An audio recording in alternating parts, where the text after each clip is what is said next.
All right, let's just jump right in.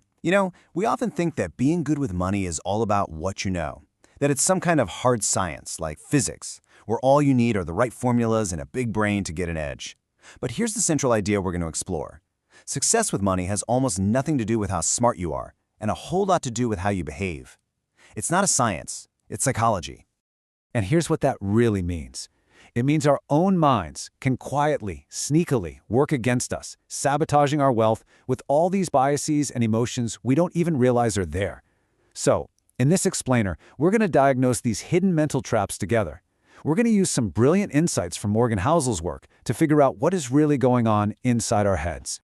First up, let's talk about the internal battles. These are the cognitive biases, the illusions that trick us from the inside, the traps we set for ourselves without even knowing it. And this highlights a really fascinating gap in how we see the world. Think about it for a second. Your personal experience with money, the time you grew up in, your family's financial situation, all of that makes up, maybe 1/1,000,000% of everything that's ever happened with money in the world. But it makes up about 100% of how you think the world actually works. This creates this dangerous bubble of perception where we mistake our tiny sliver of reality for the whole entire picture. This way of thinking brings us to the powerful and, sometimes uncomfortable role of luck. We love to think success is all about strategy and grinding it out, and sure, that's part of it. Take Bill Gates. The guy's a genius, absolutely. But he also had a 1 in a million stroke of luck. Back in the early 1970s, he just happened to go to one of the only high schools in the world that had a computer. That single accident gave him a massive head start. But then, you have to look at the other side of that same coin, risk.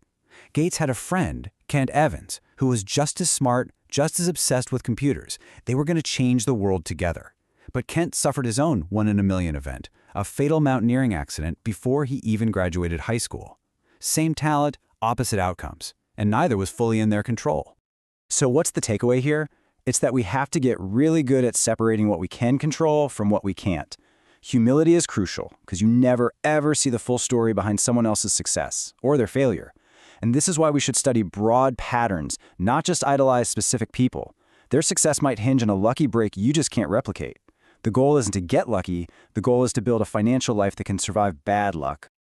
Okay, so now let's build on that. We're going to shift from our internal thoughts to our external behaviors. And this is where we find the social pressures that drive so many of our absolute worst financial decisions.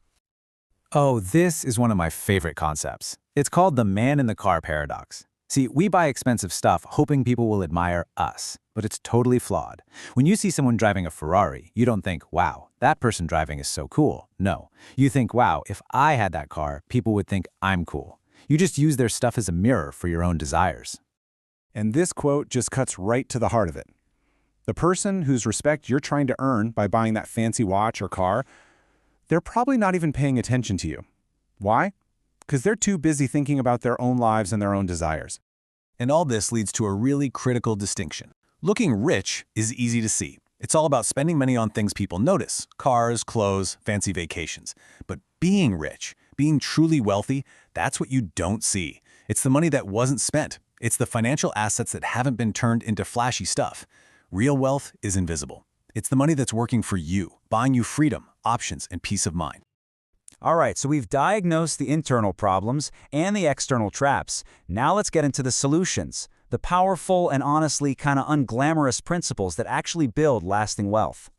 This one right here is a massive mindset shift. When the stock market drops 20%, our gut reaction is that we're being punished for making a mistake. It feels like a fine. But volatility isn't a fine, it's a fee. It's the price of admission you have to pay to get the amazing long-term returns the market can offer. If you try to sneak past the ticket booth to avoid the fee, well, you're going to miss out on the whole show. And this brings us to Warren Buffett. His skill is obviously investing, but his real secret is time. His genius isn't some crazy complex formula. It's his temperament and his sheer longevity.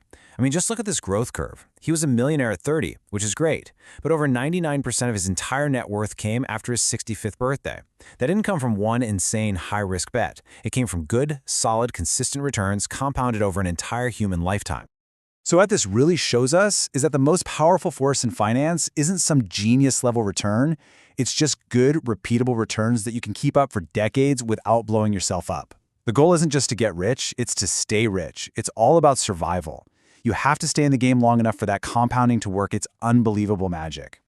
And speaking of staying in the game, get ready for this number. 7%. That's it. Since 1980, pretty much all of the stock market's net gains can be traced back to just 7% of its companies. The huge majority of stocks either failed completely or just produced pretty mediocre results. This is the incredible power of what are called tail events. You can think of it kind of like a baseball player. You can strike out most of the time, but one grand slam can win the entire game. It's the same in investing. If you can just catch one or two of these massive winners and hold on, it can make up for all the losses and then some. Success isn't about being right all the time. It's about surviving long enough to catch one of those incredible tailwinds. So, we've covered our psychology, our social behaviors, and the real rules of the game. But what's the point of it all? What are we really trying to buy with our money? The answer might not be what you think. And this brings us to the ultimate payoff. The greatest thing money can buy isn't a luxury car or a bigger house. It's the ability to wake up in the morning and say, I can do whatever I want today. It's the freedom to choose your work, to choose your schedule, to choose your life. That control over your own time, that is the highest, most valuable form of wealth there is. Which leaves us with one final and maybe the most important question. The game of constantly chasing more has no finish line, and honestly, it's the fastest way to feel miserable.